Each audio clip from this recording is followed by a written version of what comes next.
Donc, à partir de 2016, la France a rejoint un groupe de pays européens qui ont décidé de réformer en profondeur leur législation sociale. Cependant, les réformes françaises se distinguent avec les autres réformes européennes à deux égards. Alors, d'une part, les réformes françaises n'ont pas vraiment été adoptées pour contrer les effets de la crise économique. C'est-à-dire que cet argument de justification, qui a été très présent dans les discours politiques et législatifs dans d'autres pays européens, a été en France pratiquement absent. Et d'autre part, les réformes françaises n'ont pas été adoptées dans les cadres de fameux programmes d'ajustement économique, donc d'assistance financière. Donc, elles n'ont pas été adoptées sous une véritable, on va dire, contrainte extérieure, comme c'était le cas d'autres pays, de la Grèce évidemment, de l'Espagne, du Portugal, comme on a vu tout à l'heure, et dans une moindre mesure aussi de l'Italie. Alors, ceci étant dit, la France, comme d'ailleurs tous les États membres de l'Union européenne, est soumise depuis 2011 à de nouveaux mécanismes européens de surveillance de sa politique économique et budgétaire. Et dans le cadre de ces mécanismes, elle est régulièrement invitée à procéder à des réformes de très grande ampleur, y compris bien sûr dans le domaine social. Et donc dans le cadre de ce projet de recherche, il m'a été confié la tâche difficile d'examiner donc l'influence de ces mécanismes sur le droit du travail français. Et donc pour y voir un peu plus clair, j'ai décidé de procéder en deux temps. Donc, c'est-à-dire, dans un premier temps, étudier l'influence générale des mécanismes de gouvernance économique européenne sur le droit du travail français, de manière générale, et ensuite essayer d'identifier, dans un second temps, l'impact concret de ces mécanismes sur la conception de certaines réformes en la matière. Alors oui, non, comme ça. Donc je vais commencer donc par une première partie sur l'influence de la gouvernance économique sur le droit du travail français. Et là, je vais aborder trois points que vous pouvez voir ici. Donc la place générale de la France dans les nouveaux mécanismes européens de surveillance des politiques économiques nationales. Ensuite, les recommandations sociales, j'ai mis entre guillemets, adressées à la France. Et enfin, la marge de manœuvre qui est accordée au gouvernement français dans le cadre de ces mécanismes. Donc, on va commencer d'abord par la place de la France dans les nouveaux mécanismes européens donc de surveillance des politiques économiques nationales. Alors, comme je l'ai dit précédemment, la France n'a pas été soumise à des mécanismes d'assistance financière à proprement parler.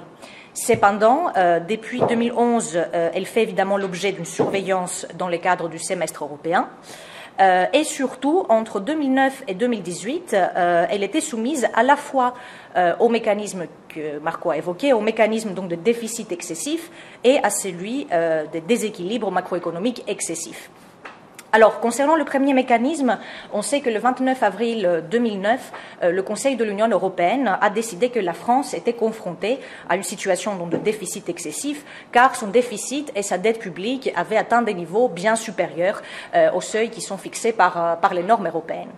Donc, le gouvernement a été enjoint à corriger la situation, d'abord pour 2013, ensuite pour 2015 et enfin pour 2017. Donc le Conseil décidait de prolonger le délai accordé à la France pratiquement tous les 2 ans, très probablement parce qu'il ne voulait pas imposer des sanctions, donc passer à l'étape suivante.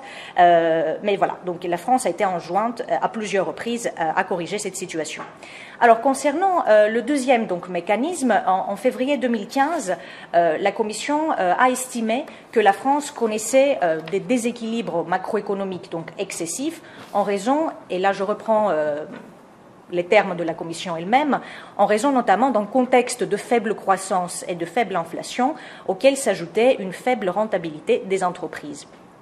Donc, selon toujours la Commission, ces difficultés ont perduré en 2016 et en 2017, et donc, une nouvelle fois, le gouvernement a été enjoint à corriger donc, cette situation, les déséquilibres en question. Alors, finalement, ce n'est qu'en 2018 que la France a pu sortir de la procédure de déficit excessif et être classée parmi les États membres connaissant un risque réduit, comme c'est la formule un peu consacrée, de déséquilibre macroéconomique. Et pour les institutions européennes, ces évolutions positives étaient essentiellement dues à la réduction de la dette et du déficit en dessous des seuils fixés par les normes européennes et surtout à l'entreprise, évidemment, des réformes d'ampleur, y compris dans les domaines social. Ce qui m'amène donc au deuxième point, aux recommandations sociales adressées à la France dans le cadre des mécanismes de la gouvernance économique. Alors, avant toute chose, je précise ici que par recommandation sociale, j'entends les recommandations qui sont relatives au droit du travail et aux politiques de l'emploi, ce qui inclut l'assurance chômage et aussi la formation professionnelle. Et pour identifier justement ces recommandations, il faut se rapporter à deux sources principales. Alors, d'une part, aux recommandations par pays que Marco a évoquées, le Country Specific Recommendations, qui sont adressées aux États membres, y compris donc à la France, dans le cadre du semestre européen. Et d'autre part, il faut aussi se rapporter aux différents documents qui sont élaborés par la Commission dans le cadre de la procédure de déséquilibre macroéconomique excessif, de déséquilibre excessif. Alors, les documents qui sont élaborés dans le cadre de l'autre procédure qu'on a évoquée de déficit excessif sont intéressants puisqu'ils touchent essentiellement aux pensions de retraite, en fait. Donc la seule question sociale qui est touchée par ces documents-là, c'est la question des pensions de retraite, qui constitue évidemment une question à part entière, très importante, que j'ai laissé de côté pour ce projet, mais qui mériterait, à mon sens, de faire partie d'une analyse autonome. Et donc, en examinant ces documents-là, les deux sources que je viens d'évoquer, on constate deux tendances générales. Alors, jusqu'en 2015-2016, à peu près, les recommandations qui étaient adressées à la France avaient un caractère essentiellement austéritaire. Donc, quelques exemples, assouplir les règles relatives au licenciement, donc essentiellement au licenciement économique, décentraliser bien sûr la négociation collective et faire en sorte que les évolutions du salaire minimum soient compatibles avec la création d'emplois et la compétitivité que Philippe a évoquée. En revanche, à partir de 2017, on constate ce que certains auteurs appellent une socialisation de la gouvernance économique, en ce sens que les institutions européennes se montrent plus attentives, plus sensibles aux questions de la pauvreté, de l'exclusion sociale. Cependant, on sait que cette socialisation reste quand même très relative, puisque les mesures austéritaires n'ont pas vraiment été remises en cause, et surtout les recommandations plus sociales, entre guillemets, restent assez marginales. Et cela se confirme à la lecture des recommandations qui ont été adressées à la France, qui a seulement été invitée récemment, en 2019, à garantir l'égalité des chances pour les groupes vulnérables, notamment pour les personnes issues de l'immigration, ce qui est évidemment une très bonne chose, mais qui n'est pas... c'est un peu juste. Enfin, ce qui est quand même intéressant de noter, c'est que la France, le fait que la France soit sortie des mécanismes de déficit excessif et de déséquilibre macroéconomique n'a pas vraiment changé la donne, c'est-à-dire on n'a pas constaté vraiment un changement dans le contenu de recommandations. On aurait pu imaginer que, vu que la situation économique s'est améliorée, des recommandations prônant une amélioration de conditions de travail, des salaires, etc., auraient pu apparaître dans les semestres européens notamment. Ça n'a pas été le cas, donc les recommandations restent, on va dire, le contenu de recommandations reste à peu près le même ces dernières années. Passons maintenant à la question donc de la marge de manœuvre qui est accordée au gouvernement français dans ces procédures. Alors, avant toute chose, on sait, et je pense que vous allez revenir à la conclusion, que le mécanisme de surveillance des politiques économiques nationales sont très éloignés des mécanismes, ça a été déjà dit, des mécanismes classiques de production des normes européennes, en ce qu'ils combinent de façon assez originale contrainte et souplesse.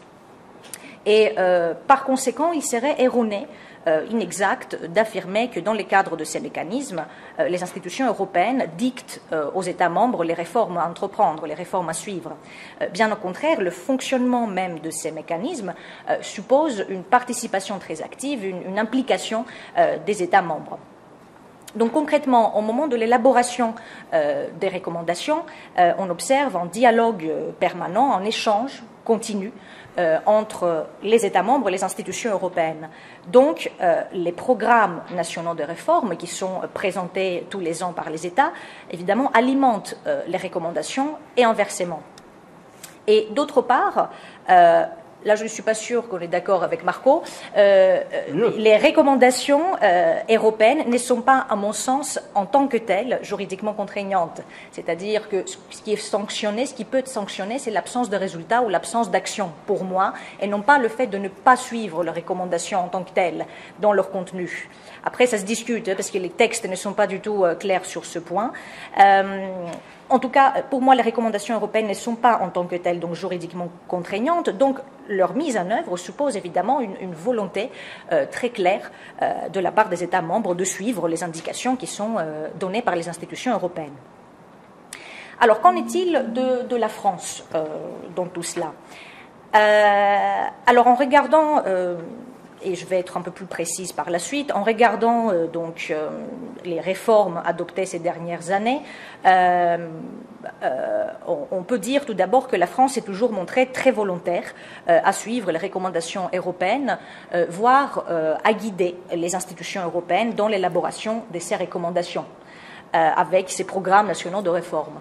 Et autre point, les réformes françaises ne se sont jamais vraiment détachées dans leur contenu, dans leur logique générale, dans leur philosophie générale des recommandations européennes. Et donc, cela m'amène justement à la deuxième partie de cette présentation sur l'impact plus concret donc, de la gouvernance économique sur la conception de certaines réformes françaises. Et là, j'ai décidé d'aborder trois thèmes différents qui ont fait l'objet évidemment de réformes très importantes en France, dont on a beaucoup parlé, les sanctions donc, pour licenciement justifié, les rapports entre conventions collectives de branche et conventions collectives d'entreprise, et enfin une question, la question de l'accès à l'assurance chômage, aux allocations d'assurance chômage.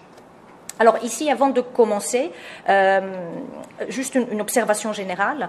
En fait, en examinant les interactions entre les États membres et les gouvernements successifs français et les institutions européennes, on constate deux tendances encore. Entre 2013 et 2015-2016, je dirais à peu près, la Commission européenne exerçait une pression assez importante sur les gouvernements français pour prendre des mesures, pour réformer plusieurs aspects du droit du travail. En revanche, à partir de 2017, on constate une certaine atténuation de cette pression, c'est-à-dire la Commission notamment s'est montrée à plusieurs reprises satisfaite des mesures qui avaient été prises par la loi donc El Khomri du août 2016. Malgré cela, avec l'arrivée au pouvoir donc, du gouvernement d'Emmanuel Macron, le gouvernement était déterminé à aller jusqu'au bout et donc, à bien des égards, il est allé beaucoup plus loin que les recommandations européennes. Donc, il y a vraiment pas une rupture, il y a une continuité dans la prise de position, dans la position générale du gouvernement, mais quand même, on constate qu'au début, il y avait une pression, il y avait des injonctions très récurrentes, importantes qui ont poussé à l'entreprise de réformes importantes, ce qui n'était pas le cas après. Et donc, je présenterai, enfin, je dirai quelques mots sur donc, les différentes réformes pour y voir un peu plus clair. Donc, pour les sanctions pour licenciement justifié, donc là, je vais faire très rapidement quelques rappels. Alors, initialement, on sait qu'en cas de licenciement justifié, donc sans cause réelle et sérieuse, 2 sanctions étaient prévues. Le juge pouvait prononcer la réintégration du salarié dans l'entreprise et en cas de refus de la part du salarié et ou de l'employeur de cette réintégration, le juge octroyait donc au salarié une indemnité minimale de 6 mois de salaire. Alors, évidemment, cette deuxième sanction, donc l'indemnité minimale de 6 mois de salaire, a fait l'objet de nombreuses critiques de la part des institutions européennes, de la Commission européenne notamment. Alors, les raisons en sont bien connues. Selon la Commission, les employeurs ne peuvent pas prévoir avec exactitude le montant de l'indemnité qui sera accordée aux salariés en cas de licenciement justifié. Donc, pour la Commission toujours, les entreprises sont découragées à embaucher, ce qui conduit à l'augmentation, à une situation, enfin, en chômage augmenté. Donc, finalement, entre 2014 et 2016, la Commission poussait systématiquement le gouvernement français à modifier les sanctions pour licenciement injustifié, notamment donc cette sanction, fameuse sanction de minimum 6 mois de salaire.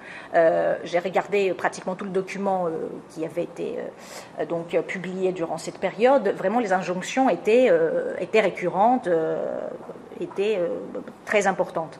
Et la pression, évidemment, s'est considérablement intensifiée en 2015 et en 2016, lorsque la France était placée sous la procédure de déséquilibre macroéconomique excessif.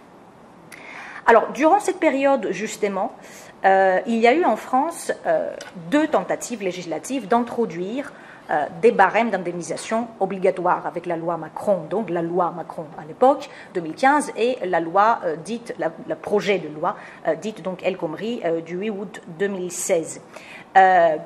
Pour diverses raisons, ces tentatives n'ont pas abouti.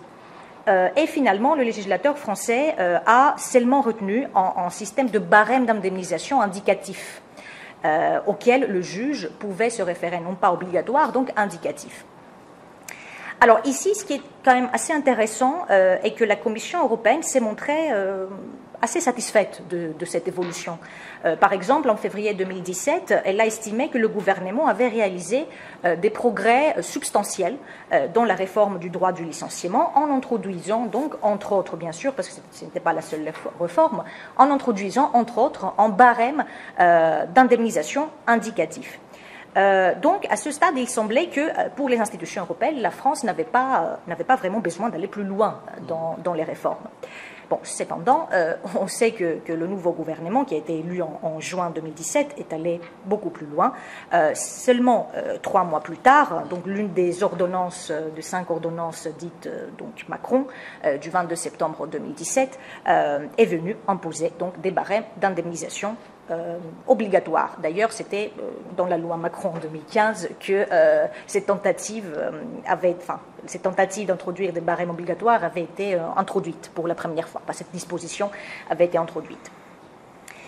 Bon, le même schéma, à peu près, se reproduit concernant la question des rapports entre conventions collectives de branche et les conventions collectives d'entreprise. Alors ici, initialement, les rapports entre ces conventions en France étaient régis par le fameux principe de faveur. On appliquait donc la convention la plus favorable aux salariés. Cependant, depuis plusieurs années, depuis les années 2000, on sait que le législateur français, comme bien d'autres législateurs nationaux bien sûr, avait introduit de nombreuses possibilités de dérogation aux conventions de branche par convention collective d'entreprise.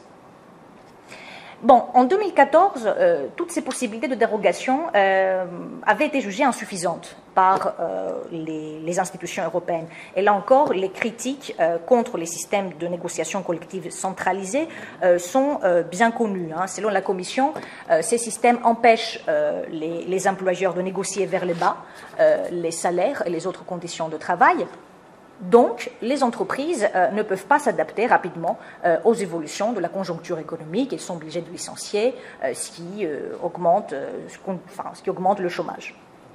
Bon, une nouvelle fois, entre donc 2014 et 2016, les institutions européennes ont beaucoup insisté sur la nécessité de décentraliser la négociation collective et d'accorder une place plus importante aux accords collectifs d'entreprise. Encore une fois, dans notre papier qu'on a rédigé, donc j'ai regardé les documents et effectivement les injonctions sont récurrentes, très importantes.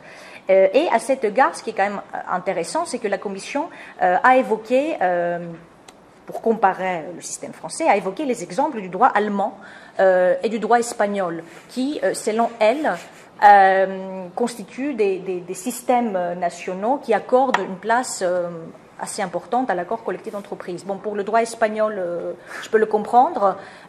Pour le droit allemand, bon, c'est un peu plus nuancé. En tout cas, voilà, la Commission a comparé le droit français dans l'une de ses études avec ces 2 droits et elle a considéré que le droit espagnol et allemand étaient beaucoup plus, on va dire, le système de négociation collective était beaucoup plus décentralisé et qu'il fallait faire la même chose en France. Bon, en France, cette même période, donc, notamment 2015-2016, a été marquée, comme on le sait, par des réflexions très intenses en la matière. Donc les Français se souviennent du fameux rapport Comprexel qui avait été commandé par le gouvernement et qui suggérait de faire primer les accords collectifs d'entreprise sur les accords collectifs de branche dans un certain domaine de matière.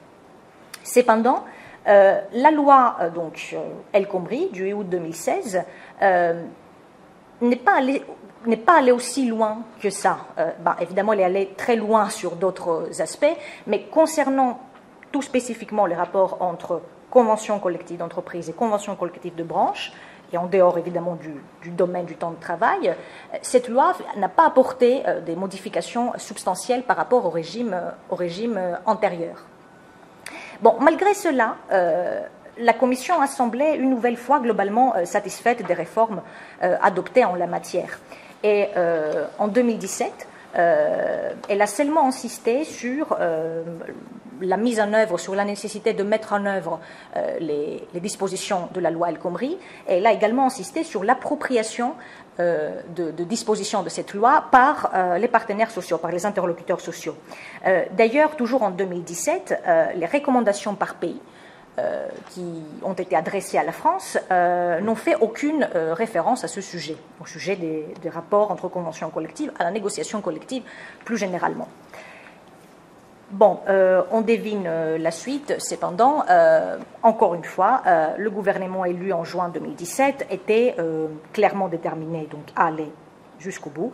Et encore une fois, l'une des ordonnances dites donc Macron du 22 septembre 2017 a pour la première fois consacré dans le Code du travail la primauté des accords collectifs d'entreprise sur les accords de collectifs de branche, évidemment avec quelques nuances qu'on connaît, mais pour la première fois, voilà, on voit inscrit dans le Code du travail ce principe de primauté générale des accords d'entreprise sur les accords de branche. Alors, je ne sais pas si j'ai beaucoup, parce que du coup, juste évoquer, juste dire deux mots, mais après, le schéma est le même, hein, encore une fois, pour la question de l'accès à l'assurance chômage.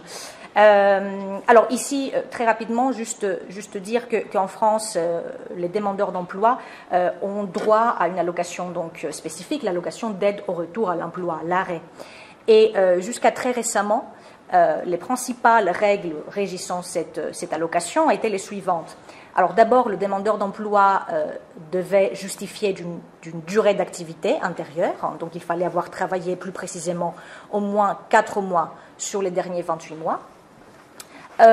Ensuite, le montant de cette allocation était calculé sur la base des salaires perçus pendant les 12 derniers mois, avant la rupture du contrat, et la durée de l'allocation dépendait essentiellement de la période de travail préalable et de l'âge de l'assuré. Alors, sans surprise, encore une fois, ces règles ont fait l'objet de critiques, hein, de nombreuses critiques de la part des institutions européennes. Et cette fois-ci, ce qui était en cause était la prétendue générosité de ces règles qui, selon la Commission, contribuait à l'augmentation du déficit du système d'assurance chômage et à la segmentation aussi du marché du travail. Donc, entre 2013, cette fois-ci, donc dès 2013, entre 2013 et 2016, 2017, même 2017, le gouvernement était systématiquement enjoint à durcir les règles régissant l'allocation en question, l'arrêt, l'allocation d'aide au retour à l'emploi. Et l'idée était évidemment qu'en durcissant ces règles, les demandeurs d'emploi seraient incités à réintégrer le marché du travail. C'est toujours le même discours très connu. Alors, cette fois-ci, la réaction nationale a été plus lente, pour la simple raison, peut-être qu'il y a d'autres raisons, mais une raison possible, c'est parce que tout simplement le système d'assurance chômage en France est un système conventionnel. Donc, ce sont les interlocuteurs sociaux, donc au niveau national, qui décident je présente les choses un peu grossièrement, décide des modifications concernant les conditions d'attribution des allocations. Donc, les interlocuteurs sociaux ont fini par conclure une nouvelle convention, convention d'assurance chômage, en avril 2017, qui, encore une fois, sans rentrer trop dans le détail, n'est pas allée aussi loin que suggéré par la Commission. C'est-à-dire, on a durci les conditions d'accès à cette allocation, notamment pour les travailleurs plus âgés, mais cette convention n'a pas vraiment réformé, on va dire, le système dans son ensemble. Bon, malgré cela, la Commission s'est montrée encore une fois satisfaite de cette évolution, et la preuve en est que pour la première fois depuis 2013, les recommandations qui ont été adressées à la France en 2017 n'ont fait aucune référence à cette question. On a juste constaté, si vous regardez les recommandations en tant que telles, on a juste constaté qu'une convention d'assurance chômage, nouvelle convention, avait été signée en avril 2017, qui avait pour but de diminuer le déficit du système de 1,2 milliard, il me semble, d'euros. Donc on a juste constaté ça sans inciter à prendre des réformes supplémentaires. Bon, évidemment, encore une fois, le gouvernement d'Emmanuel Macron est allé plus loin. Donc en juillet 2019, les règles liées à l'arrêt, à l'allocation d'aide au retour à l'emploi, ont été durcies. Donc on a augmenté la durée de l'activité préalable requise, on a modifié la règle de calcul du montant de l'allocation, on a introduit ce qu'on appelle la dégressivité des allocations au chômage, etc. Bon, en raison de la pandémie, ces règles ont été quand même suspendues pendant un certain temps, et finalement, la réforme est entièrement entrée en vigueur très récemment, le 1er décembre 2021.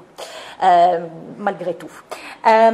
Bon, donc juste pour conclure, je pense que la question initiale qu'on s'est posée, et que Marco aussi a posée dans son introduction, quelle influence de l'Union européenne, de la gouvernance économique sur la conception des réformes et du droit du travail, plus généralement français, devrait se diviser plutôt en deux questions, en deux sous-questions.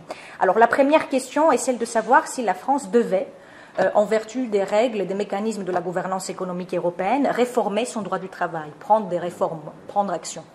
Alors je pense que oui. C'est-à-dire, dès l'instant où la France se trouvait, selon donc les appréciations de la Commission européenne, dans une situation de déséquilibre macroéconomique excessif, elle devait, selon les règles européennes, prendre action, entreprendre des réformes dans le domaine du droit du travail. À défaut, elle serait effectivement exposée à des sanctions financières. La deuxième question est celle de savoir si la France devait, en vertu donc des règles toujours de la gouvernance économique, s'engager dans des réformes d'une telle ampleur, d'une telle nature, d'une telle intensité que celles qu'on a constatées ces dernières années. Et là, je pense que la réponse est plutôt négative. À partir de 2017 notamment, je pense que rien dans le droit de l'Union n'obligeait la France à adopter de réformes d'une telle ampleur. Donc finalement, ces réformes, je pense, sont davantage le fruit d'un choix politique que d'une véritable contrainte juridique pour la France, en tout cas. Voilà, merci.